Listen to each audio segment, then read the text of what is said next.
I can't do this anymore, I said, taking a deep breath to make myself clear. I'm going back to my parents' house. Huh? Who's gonna make my meals? Who's gonna clean up? If you're leaving, sign the divorce papers first. Mike ranted in anger upon hearing my words. Immediately, he opened a drawer and pulled out a piece of paper. Seeing it, he suddenly smirked. Here, the divorce papers, he taunted, waving the paper in front of me. He must have thought there was no way I would actually leave. But my determination was solid. This time, I was really going to leave. And the next day, I took the kids and went back to my parents' house. My mother welcomed us warmly, but I was worried. I kept checking my phone multiple times a day, worried that Mike would be furious that I hadn't returned. Surprisingly, there were no calls or emails. Then, the doorbell at my parents' house rang. Hesitantly, I opened the door. There was Mike. Oh no! It seemed he couldn't bear to lose his housekeeper and had followed me to my parents' house. It looked like I had to fight. I clenched my fists and glared at Mike. But something was off about him. He was crying rivers. Anna, I'm sorry. I've been terrible to you. I don't even know what to say, Mike said, his voice trembling as he desperately apologized. What was going on? Was this really the same Mike who had been so unreasonable? Standing half in disbelief, someone appeared before me. My name is Anna Kirk, 42 years old. Just a regular, ordinary housewife. My husband, Mike, is 4 years younger than me. Mike works as an executive at a construction company owned by his father. We have 2 kids, our 8-year-old daughter, Lynn, and our 2-year-old son, Tom. Our family lives in a white mansion on a hilltop. It was built new 5 years ago. The construction was done by my father-in-law's company, using all high-end materials. Our large garden, adorned with various flowers, looks like something out of a foreign country's garden. Everyone envies our life, a picture-perfect happiness. But it's all an illusion. There's a saying, the grass is always greener on the other side of the fence. From the outside, our lawn must seem very green. However, the reality is grim. What's growing in our yard isn't grass at all. It's the noxious malice of a person with a rotten core. It all started with my husband, Mike. Marrying him was the beginning of the tragedy. I met Mike when I was 32. At that time, I was just an ordinary office worker. I was starting to think about getting married, and just then, I met Mike through a friend's introduction. Mike was always kind, never without a smile. He was a good conversationalist, knew all the best places and fun activities, and I quickly fell for him. He was an executive at his parents' company, living well. Rich and with a good personality. It was hard to believe he didn't have a girlfriend. I doubted it many times. I even accused him of playing a prank on me or suspected it might be some sort of marriage scam. But Mike always denied it. And then, he would whisper words of love to me. He truly cared for me. I started to feel truly loved. Mike proposed me. I was over the moon and we got married right away. My mom was thrilled too. Actually, my parents divorced when I was young, and I was raised by my single mother. My mom had struggled to raise me. I thought I could finally give her some peace of mind. That's all I was filled with back then. So, I was completely oblivious to the tragedy that was about to unfold. It happened right after we got married. Mike came home from work, changed, and sat at the dining table. What was laid out on the table was a hamburger steak I had put my effort into making. While making idle chat, Mike took a bite of the food. Then, suddenly, his expression changed. He got up with his plate, walked over, and threw the food in the trash. What are you doing? In contrast to my scream-like shout, Mike coldly spat out. This is disgusting. How can anyone eat this? Make it again. But I know I'm not great at cooking, but I put my heart into it. Shut up. You used cheap meat, didn't you? Do you think I'd eat meat for the common folk? Use the prime cuts from a high-end supermarket. I was frozen by Mike's sudden change. I had never seen this side of him before. Where had the always smiling, kind Mike gone? If you understand, then answer me. My word is the law. Yes, yes. I replied, stunned. From that day on, my days became hellish. Day after day, I was blamed for every little mishap with the household chores.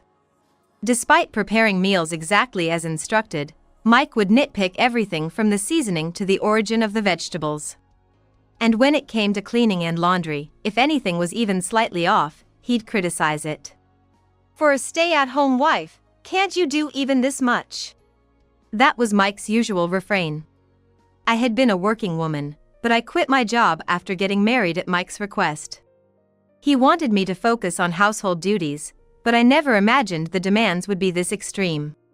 It was clear he had changed completely after marriage. You're spoiling yourself if you can't do the housework perfectly. If this is all you can manage, you can't stay just a housewife. As a punishment, you'll also work at my company. It was so abrupt. For such a selfish reason, I was now saddled with office work at Mike's company. Naturally, the company should have its own administrative staff. There was no need for me to do it. Watching me juggle housework and office work seemed to amuse him. It was outright harassment. What a terrible personality. If only I had seen through him before we got married. I thought about this many times, but Mike had completely deceived me when we met. He showed his true colors only after making sure I couldn't leave by marrying me. Unbelievable. That such a man could exist. Between household chores, I started doing office work as well. But of course, I wasn't getting paid for it. He must have smoothed it over at the company. Mike is an executive. He could manipulate the situation however he wanted. The only person above Mike was his father, Ivan. Ivan is not only the company's president but also a city councilman, known as a prominent figure in the local community. He seemed very busy, and I had only met him during our marriage introduction and at the wedding ceremony. I imagine that, surely, the man behind the scenes is a tyrant like Mike. Mike's mother died of illness when he was young, and there was no one to stop him. It was hopeless. Eventually, I got pregnant. To be honest, my feelings were complicated. It looks bad not to have kids when we're married, Mike said with a sneer. I had no right to refuse. Who knows what would happen if I did? So, there was no love in that act. I had lost the will to resist and spent each day with a blank mind. Later, I gave birth to a girl. We named her Lynn. Lynn was very cute, but with housework, my job, and now childcare added to the mix, my exhaustion reached its limits. Mike, without a shred of appreciation, would harshly scold me for any slight oversight.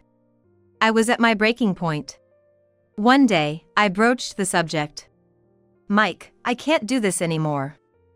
I can't endure being treated like a slave. I want a divorce. Then Mike laughed with a face like a demon. I have no intention of letting go of my housekeeper. I was stunned. Do you know why I married someone like you? Because you're a substitute for a housekeeper. Marrying a young woman, she'll just get old, right? Better to keep young women for fun. It's best to marry an old lady who can do the housework. Mike said, his face twisted in a mocking smile. What a thing to say. To think he married me for such reasons. From the beginning, he intended to use me as a slave. There was never any love. Anyway, what are you going to do if we divorce? Just so you know, I won't be paying any child support. There's no way you and Lynn can live on your own, especially when you can't earn a dime. Ouch. His words hit a sore spot, and I was at a loss for words. Indeed, with a young child, working full-time wasn't an option. Even if I put Lynn in daycare, the best I could do was a part-time job. But that wouldn't be enough to cover Lynn's education expenses, to say the least. Or are you gonna work at that dirty little diner your mother runs? That rundown place can't be making much money. My mother owned a small diner. It was always bustling, thanks to her kind personality and homey cooking. But it was just a small place in the countryside. Just as Mike said, it wasn't making much money. My mother managed to send me to vocational school despite our situation, which must have been a struggle. When I got married, my mother was genuinely happy for me. Getting a divorce would disappoint her. I bit my lip. Got it. Besides, this area is Kirk Construction's territory. If you even think about running away, you and your kid will never be able to walk around here again. Mike said, bursting into laughter. He was threatening me and my child. I couldn't stand the thought of bending to his will. But in this situation with no way out, there was nothing I could do. The miserable days continued as before. I became pregnant with my second child. It's about time for a second one. Most families around me have 2 kids. I need another one to fit in with them. Such a foolish pride. To have a child for such a reason. But I couldn't object. Any attempt would just lead to a barrage of abuse. I was exhausted. In all this, Lynn was my only ray of hope. She had turned 8 years old. She was so adorable, truly the apple of my eye. Having Lynn made me deeply understand what it means to love someone more than life itself. My only worry was that she was too quiet. She had never shown a rebellious attitude. Always with a straight face, listening to whatever her parents said. She was a good kid, but sometimes I thought she could show a bit more childlike spirit. Maybe it was because of living in this house. Lynn was growing up in a more comfortable environment than my own childhood. But she might always be tense, living in the charged atmosphere Mike created. I was filled with frustration, wanting to do something for her. Amidst this, I gave birth to our second child. He is a boy, we named Tom. Tom cried a lot at night, a habit that didn't change even when he turned 2.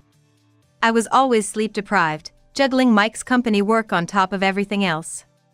Housework, job, and childcare. I was completely exhausted from all these. Then, one day it happened. I was doing data entry for Mike's company as usual. I had planned to finish it by noon, but I must have been more tired than I thought. I accidentally fell asleep. By the time I realized, it was too late. Hey, is that data ready? Mike immediately checked on it.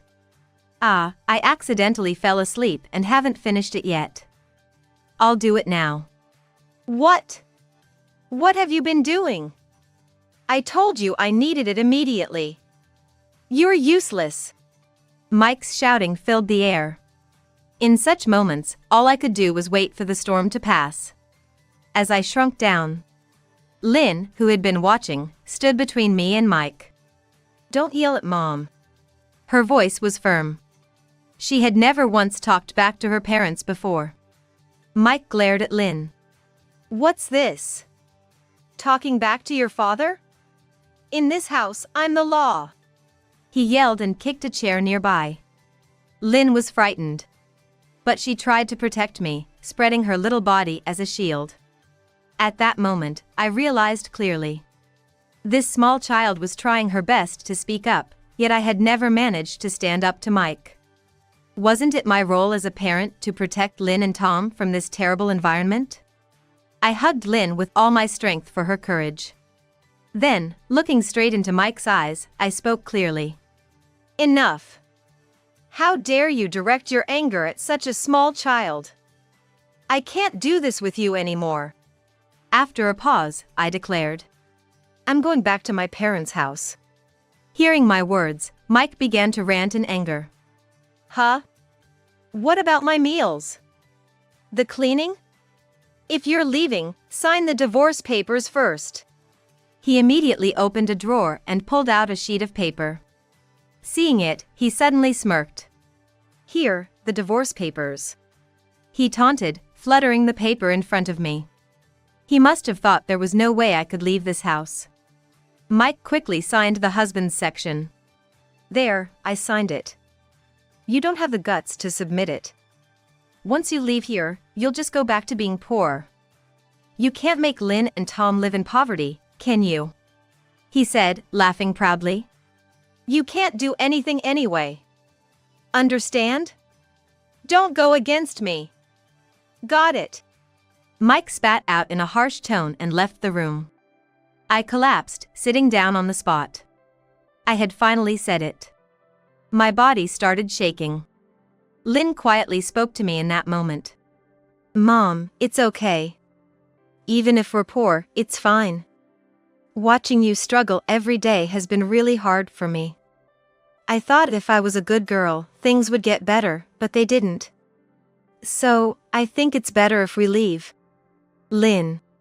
I had always thought of Lynn as just a little girl, but she understood everything about the adults. I had always thought I couldn't subject my children to a life of poverty. But more than that, keeping them in this environment is dangerous. The words I had let slip were leaving. I'm now determined to act on them.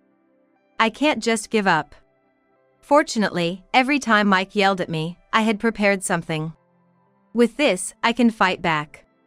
I clenched my fist and made a vow in my heart. We're leaving this house. The night passed without incident. Mike went off to his company, Lynn to her elementary school. Left in the house were just me and Tom.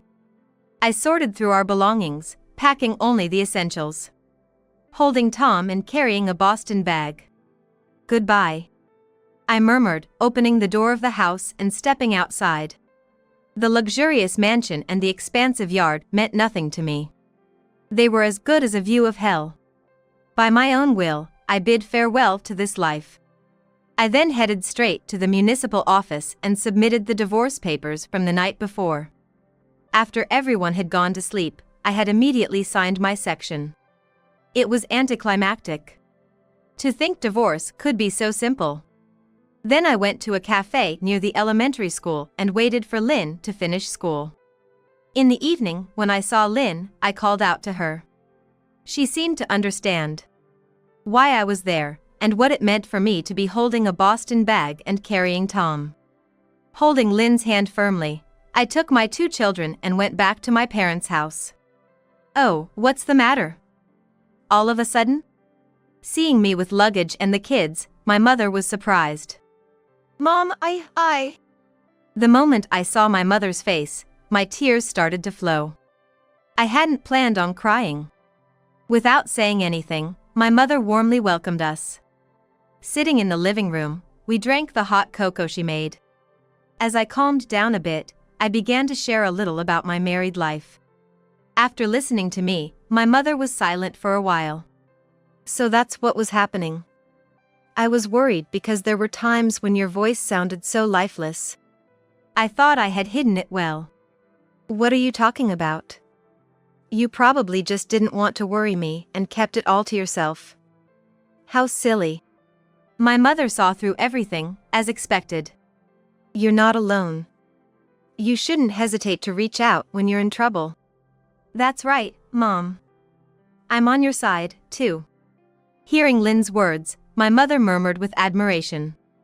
How reliable. That's right. I had completely forgotten because I was so dominated by Mike, body and soul. I have such dependable people around me. Realizing this almost made me tear up again. Then, my mother turned serious again and said, speaking of reliable people, there's someone else who can help you, Anna. Then, my mother turned serious again and said, speaking of reliable people, there's someone else who can help you, Anna. Who? Call this number. Saying so, my mother took out a business card from her bag. It read Ivan Kirk, president of Kirk Construction Company, Limited. My father-in-law. Yes. Yes, as in Mike's dad. He'll probably just care about appearances and yell at me. Just make the call. My mother said, leaving me wondering what she meant. Skeptically, I dialed the number written on the business card. Why did my mother have Ivan's business card in the first place? Hello? Ivan answered the phone promptly. Nervously, I began to speak. Is this my father-in-law? It's Anna. I have something important to discuss. Do you have a moment now? I then recounted everything that had happened, reporting that Mike and I had divorced. Ivan was speechless. What followed was an unexpected turn of events. Days passed. I grew worried that Mike might be furious for not returning home. Surprisingly, there were no calls or emails. "You spoke to Ivan, right? It's going to be okay." My mother reassured me brightly. But still, my anxiety remained unchanged. Then, the doorbell at my parents' house rang. Hesitantly, I opened the door. There was Mike. Oh no. It seemed he couldn't bear to lose his housekeeper and had followed me to my parents' house. I had to stand my ground. Clenching my fists, I glared at Mike. But something was off about him. He was crying like a waterfall. "Anna, I'm sorry. I've been terrible to you. I don't even know what to say." I couldn't understand what he was trying to say. Was this really the Mike I knew? Or was it an act? Behind him was Ivan. Ivan, my father-in-law. "Anna, I'm so sorry," Ivan said, apologized sincerely. Oh, Ivan came too. "It's awkward to talk here, why don't we go inside?" My mother suggested, and we moved the conversation to the living room. "I really don't know what to say. My foolish son has done something terrible." Ivan kept apologizing profusely, while Mike stood by, his face pale, tears streaming down. I never expected such a situation. I had always thought Ivan was just like Mike, two-faced and cold. But I was wrong. When I called Ivan, as my mother had suggested, he immediately said, "Anna, your mother has been nice to me always." When we talked to them, we found out a surprising fact. To my surprise, Ivan was a regular at my mother's diner. He always shared his work troubles and daily happenings with her. Always ending with, "Please, keep this conversation between us." As the president of Kirk Construction, he couldn't show his vulnerabilities to anyone. The only place he could be himself was at my mother's diner. After hearing my story, Ivan was furious. And immediately confronted Mike. At first, Mike denied everything. Of course, he would want to keep his mistreatment of me a secret from Ivan. Especially since he had always tried to appear as a respectable person in front of Ivan. He has been playing the role of a man of good conduct, worthy of being the next president of the company. But I had emailed Ivan a piece of evidence that could be considered definitive. Recordings of Mike's verbal abuse towards me, which I had wisely made. The recordings were full of unbearable insults. Hearing them, Mike went pale, realizing he had no excuses left. He was silently trembling. Ivan's anger was far from subsiding. Ivan wasn't the kind of unprincipled person Mike was. He truly had a heart. He brought Mike here today to make sure he apologized properly. "I'm truly sorry. I've stripped Mike of all his positions. Starting today, he'll work from the bottom up, almost like a part-timer. I'll retrain his twisted attitude." Ivan cast a sharp glance at Mike. Mike, once again frightened. He seemed to have been severely scolded on the way here. It must have hit hard for a grown man to cry like this. I spoke quietly. "Mike, I don't feel sorry for you. I will never forget the way you've treated me. Your apology doesn't heal the wounds. But time doesn't go backward. So at least, from now on, change your attitude. Not just outwardly, but truly appreciate and show kindness to others from your heart. That's my wish." Mike could only cry and nod in response to my words. I said what I needed to say. Then we discussed child support and decided to part ways for the day. After Ivan and Mike left, I felt a wave of exhaustion wash over me. Everything was finally resolved. I could finally relax. But it was too soon to take a breath. It wasn't over yet. Afterward, I started working at my mother's diner. I couldn't just stay at home doing nothing, and I wanted to help my mother now that I was living here. Plus, there was Tom. Putting him in daycare and working elsewhere would cost money. Working at the diner allowed me to keep an eye on Tom while I worked. I worked on improving the lunch menu to attract more customers. It seemed like we were getting more new customers than before. If sales continued to increase, it would be a win-win situation.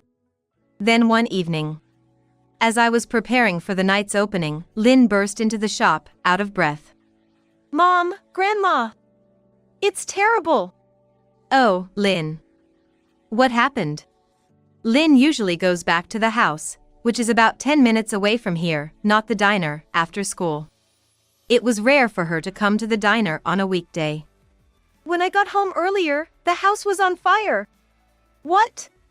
I was dumbfounded, not understanding what was happening. But quickly regaining my composure, I grabbed Tom, and along with my mother and Lynn, we rushed to the house. Arriving at the house, indeed, there was a smell of something burnt. The fire was out, but part of the wooden house was blackened. The neighbors had put out the fire, and it seems only a part of the first floor was burned. Relieved, we then heard shouting nearby. What are you doing? Let me go! I could never forget that voice, it was Mike's.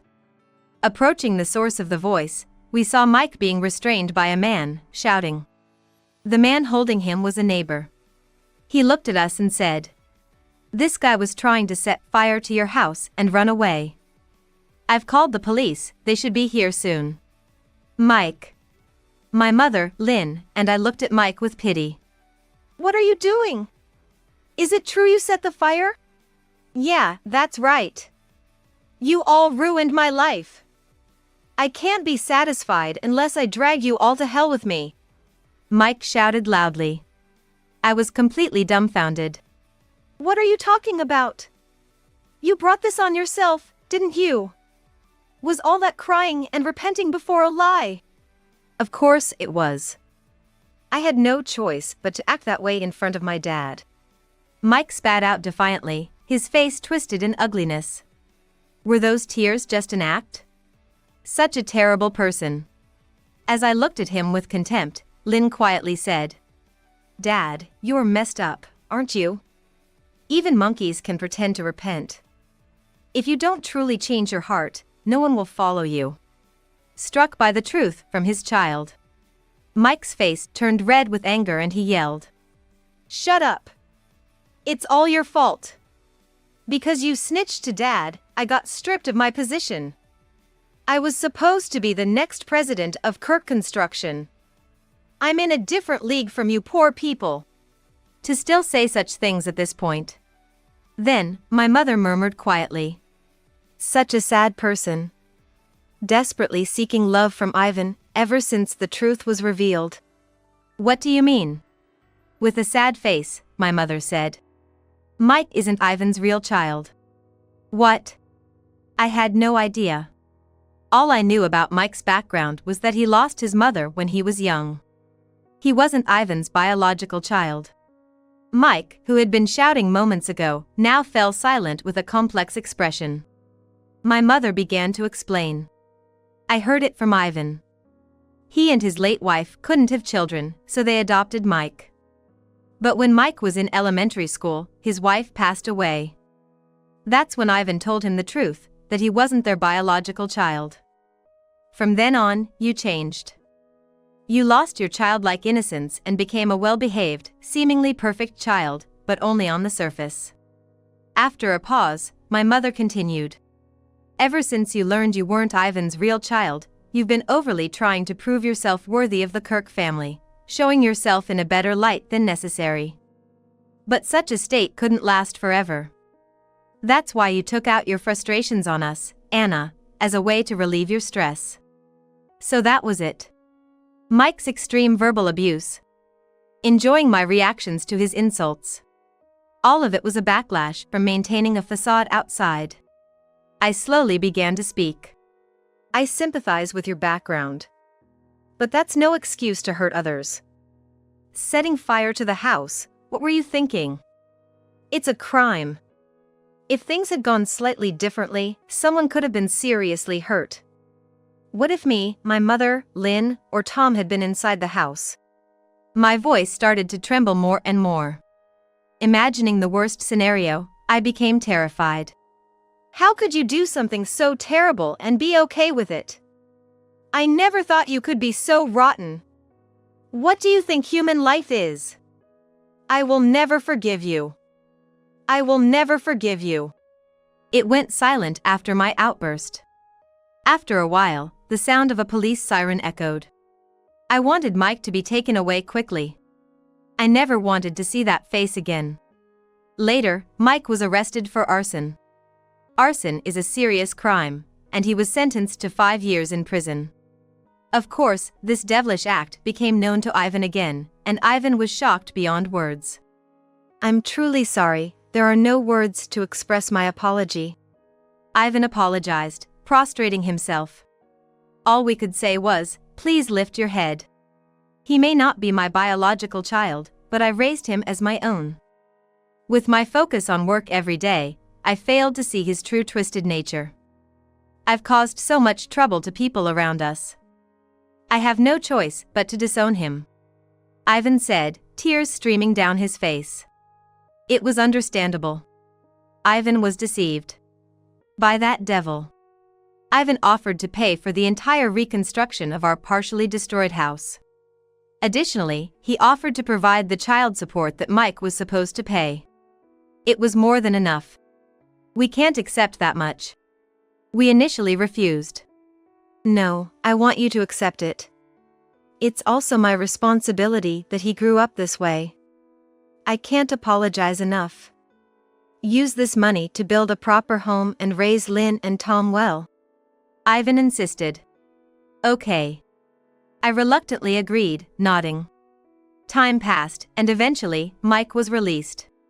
But there was no returning to Ivan. To prevent him from harming us, Ivan arranged a job overseas for him. Now, he's supposedly working in a mine in South America. Honestly, I felt relieved. For the children's sake, it's better not to have such a terrifying father around. Meanwhile, I continue to work at my mother's diner every day. Lynn has become a high school student, and Tom is now in elementary school. Mom, Grandma, I'm home.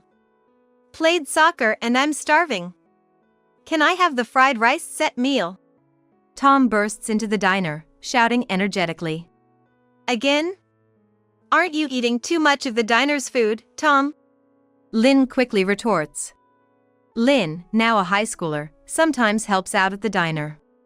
She's becoming more and more responsible, truly fitting into her role as an older sister.